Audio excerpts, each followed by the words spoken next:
जिंदाबाद, लाल सिंघानी जिंदाबाद, लाल सिंघानी जिंदाबाद, लाल सिंघानी जिंदाबाद, लाल सिंघानी जिंदाबाद, लाल सिंघानी जिंदाबाद, लाल सिंघानी जिंदाबाद, लाल सिंघानी जिंदाबाद, लाल सिंघानी जिंदाबाद, लाल सिंघानी जिंदाबाद, लाल सिंघानी जिंदाबाद, लाल सिंघानी जिंदाबाद, लाल सिंघानी जिंदाबाद, लाल सिंघानी जिंदाबाद,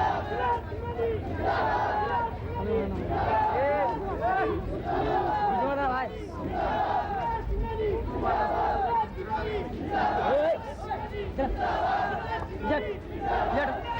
सिंघानी जिंदाबाद, लाल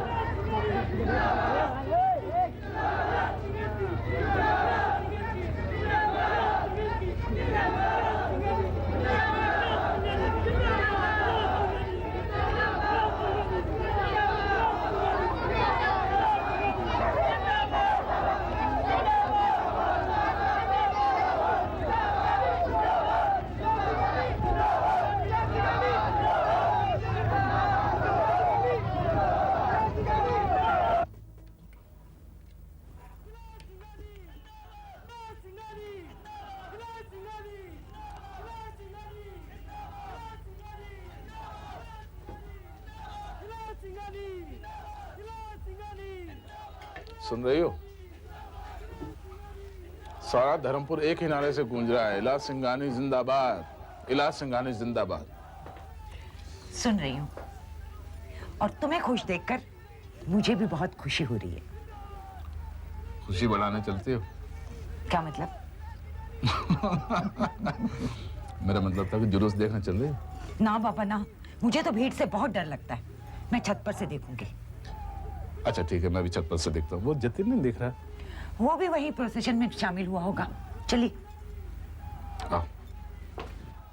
सिंघानी जिंदाबाद, सिंघानी जिंदाबाद, सिंघानी जिंदाबाद, सिंघानी जिंदाबाद, सिंघानी जिंदाबाद, सिंघानी जिंदाबाद, सिंघानी जिंदाबाद, सिंघानी जिंदाबाद, सिंघानी जिंदाबाद, जिंदाबाद, जिंदाबाद, सिंघानी जिंदाबाद, सिंघानी जिंदाबाद, सिंघानी जिंदाबाद, सिंघानी जिंदाबाद, सिंघानी जिंदाबाद,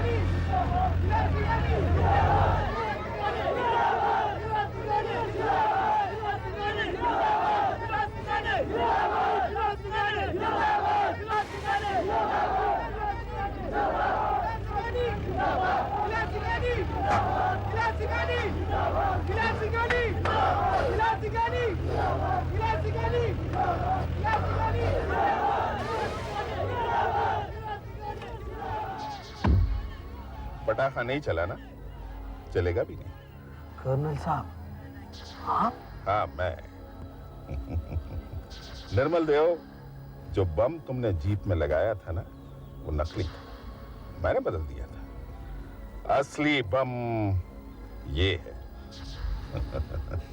मैं तुम्हें रंगे हाथों और मैं सबूत के पकड़ना चाहता था, ताकि तुम्हें पुलिस के हवाले कर सकूं।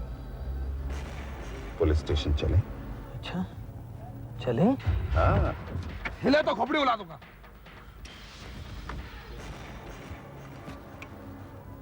मैं इसी का इंतजार कर रहा था कि आप मुझसे गद्दारी कब करोगे। ठाकुर, इस आदमी ने जिस औरत की जान बचाई है ना, अब वो औरत इसके लिए अपने आप को मेरे हवाले करेगी। कर्नल, तुम्हारी ये हरकत मेरे ही प्लानिंग का एक हिस्सा है। राजू गाड़ी चला, ठाकुर अंदर आओ। चल चल।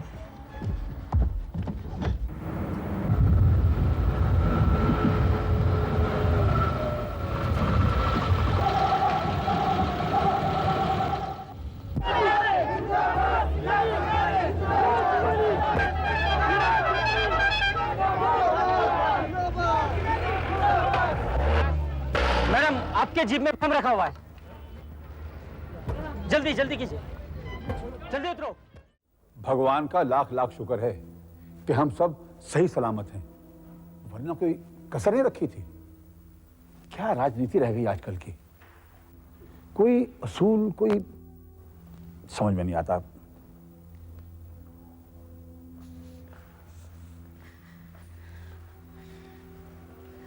संजीत, पुलिस बम के बारे में क्या कहती है? खतरे की वजह से पुलिस को इत्तला कर दी थी और आपने देखा कि पुलिस को जीप में से बॉम्ब भी मिला। ये बात अलग है कि वो बॉम्ब नकली था। इसका मतलब किसी ने हमारे साथ घिनौना मजाक किया? नहीं जी, वो मजाक नहीं था। पुलिस का कहना है कि किसी ने जल्दी जल्दी में बॉम्ब की डायनामाइट स्टिक्स बदल दी थी, क्योंकि उन्हें बॉम्ब पर से असली बारूद का पाउडर भी मिला। राकेश अवस्थी इतनी नीच हरकत कर सकता है, ये मैंने कभी सोचा भी नहीं था। पुलिस उसके साथ पूछताछ तो कर ही रही है, लेकिन जहां तक हमारा ख्याल है, आपके जिंदगी पर हमला करने की कोशिश निर्मल देव ने की। निर्मल देव? वो गुम है। पुलिस ने उसके घर पे छापा मारा, लेकिन कुछ भी नहीं मिला। उसने अपने उंगलियों के निशान भी मिटा दिए। वो यकीनन भाग गया होगा, लेकिन मेरी चिंता यह है कि कल रात से जीजा जी, मतलब कर्नल साहब लौटे क्यों नहीं। कर्नल साहब ने मुझसे कहा था कि मैं जुलूस में जरूर जाऊं, ताकि वो अपराधी को रंगे हाथ पकड़ सके। कि सच झूठ का तो मुझे मालूम नहीं, लेकिन उनके खुद इस तरह गायब हो जाने पर मुझे तो उन पे भी शक होने लगा है। माँ, आपने तो कसम खा ली है कि पापा को ताज जिंदगी आप बुराई समझेंगी। अरे उन्होंने संजीत से खुद कहा था कि वो निर्मल देव का सच जानने की कोशिश कर रहे हैं। कहीं कहीं पापा खुद तो किसी मुसीबत में नहीं फंस गए? कुछ भी।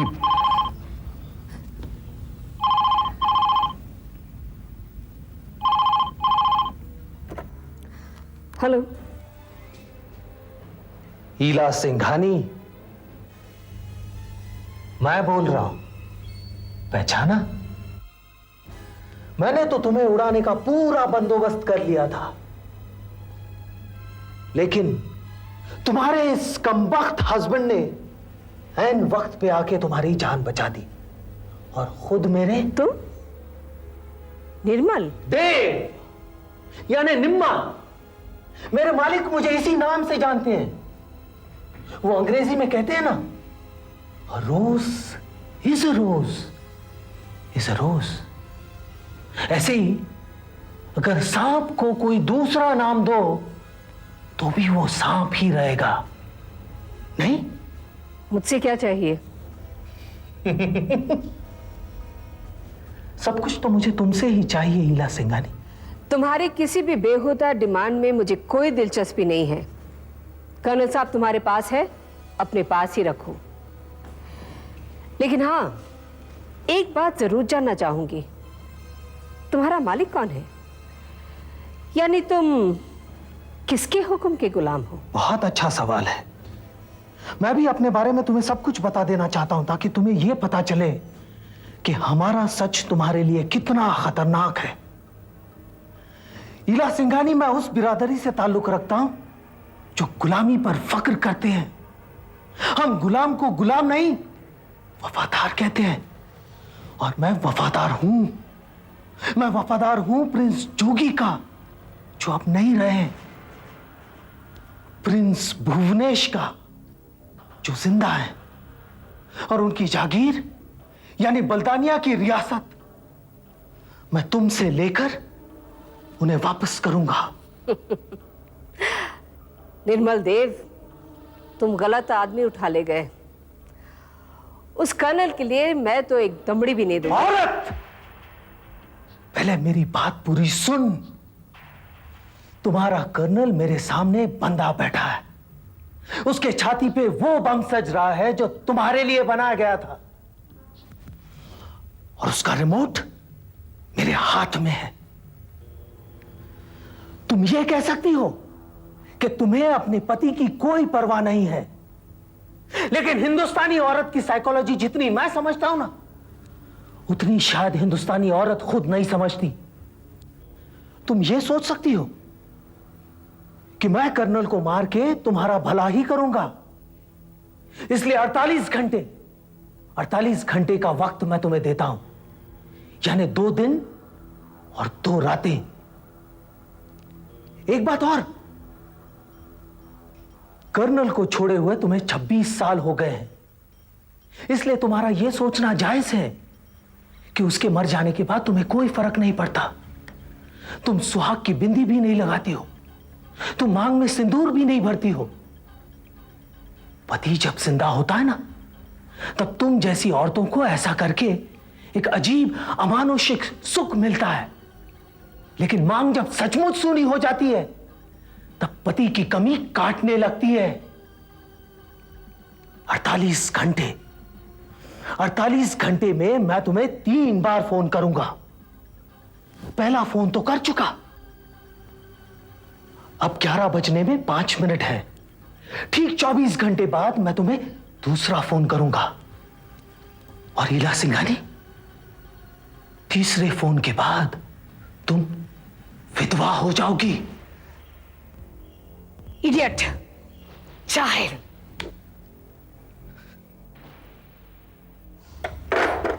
क्या बात है मां? पापा सेफ तो है ना? संजीत, तुम्हारे पापा को कुछ नहीं होगा। निर्मल देव कर्नल साहब का नाम लेकर मुझे ब्लैकमेल करने की कोशिश कर रहा है, पर आई वंडर उसने इतनी बेवकूफी की बात की कैसे?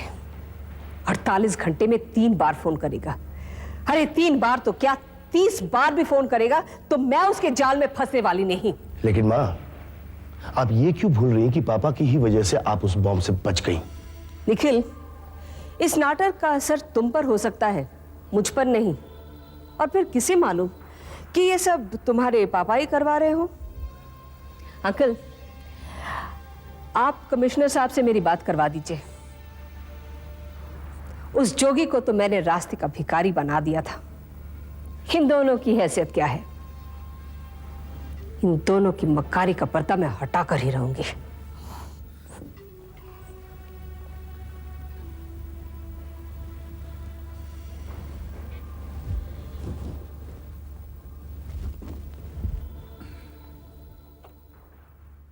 क्या कह रहे हो तुम? तुम्हारा मतलब है कि कर्नल साहब को उसने रैंसम पर रखा है? जी पापा। लेकिन उसकी डिमांड्स क्या हैं? पिलाजी ने जो प्रिंस योगी से छीना है वो सब कुछ वापस चाहता है। इसके अलावा वो और क्या चाहता है ये तो आने वाला वक्त ही बतलाएगा। इला क्या इन डिमांड्स को पूरा करेगी?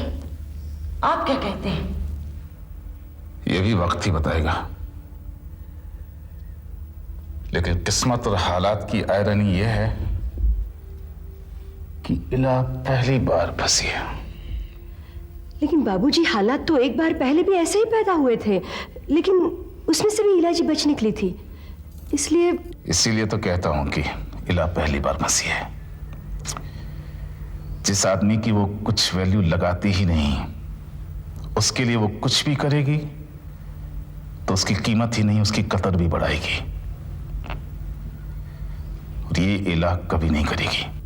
उसने 48 घंटे का वक्त दिया है। क्या इतनी देर में पुलिस उसके पास नहीं पहुंच जाएगी पापा? मैं भी यही दुआ करता हूं कि निर्मल देव पकड़ा जाए, वरना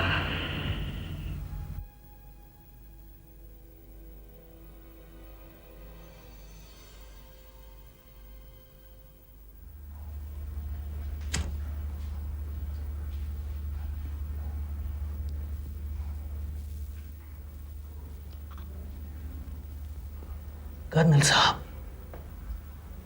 मेरा आपको टॉर्चर करने का कोई इरादा नहीं है, लेकिन जो गद्दारी आपने मेरे साथ की उसकी सजा आपको जरूर मिलेगी। तुम अगर मुझे मार भी डालो तब भी तुम्हें कुछ हासिल होने वाला नहीं। सच पूछो तो कर्नल साहब, ईला सिंघानी को बचा के आपने मेरी मदद ही की है। हकीकत में उसकी मौत से मुझे कोई फायदा नहीं होता, सिर्फ मन को थोड़ी सी शांति मिलती। कैसी मदद? मेरा एक मिशन था कर्नल साहब कि मैं इला सिंघानी को सड़क पर ले आऊं, जैसे वो हमारे प्रिंस जोगी को सड़क पर ले आई थी। लेकिन लाख कोशिशों के बावजूद ये हो नहीं पा रहा था, इसलिए मैंने उसकी मौत का प्लान बनाया। लेकिन अब नक्शा ही बदल चुका है। तुम्हें अब भी मायूसी होगी, और शायद इसी मायूसी की वजह से तुम मेरा खून भी कर दो। अगर वो भी करना पड़े ना कर्नल साहब, तो मैं झिझकूंगा नहीं, क्योंकि इला सिंघानी को बचाने वाला एक आदमी तो रास्ते से हट जाएगा।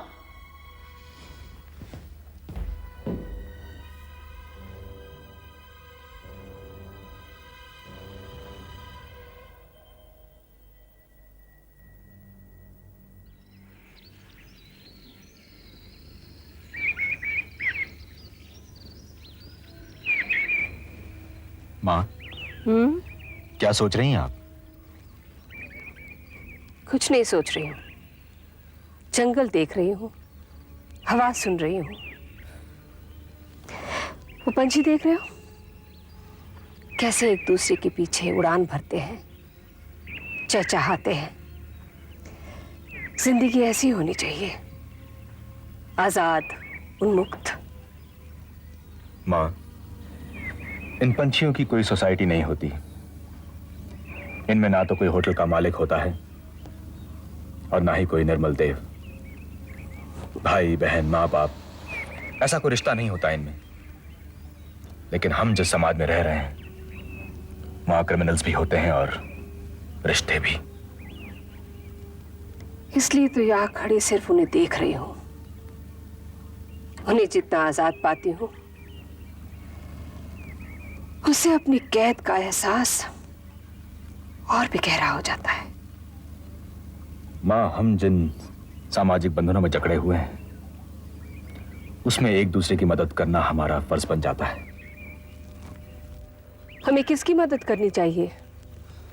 आप जानती हैं माँ, मैं किन की बात कर रहा हूं। संजीत, जब मैं अकेली थी, छोटे छोटे बच्चों की मां थी, तब तो किसी ने मेरी मदद नहीं की। अब जब मैंने एक अंपायर खड़ा कर दिया तो सब क्लेम करने चले आए। और फिर मैं ये कैसे भूल सकती हूँ कि कर्नल साहब बार बार फोन करके मुझे धमकी दिया करते थे कि मैं आ रहा हूं, मैं आ रहा हूं। वो आ गए तो भुगते। तुम्हें बुरा लगे तो लगे, लेकिन मैंने किसी का ठेका नहीं ले रखा है। लेकिन माँ। संजीत, मैं इसके बारे में कुछ नहीं सुनना चाहती। और फिर मेरे लिए इससे अच्छी सिचुएशन और क्या हो सकती है कि जो मैं चाहती थी और नहीं कर सकी, वो अपने आप हो रहा है। निर्मल देव जो कुछ करेगा उससे मेरे और मेरे परिवार का अच्छा ही होगा।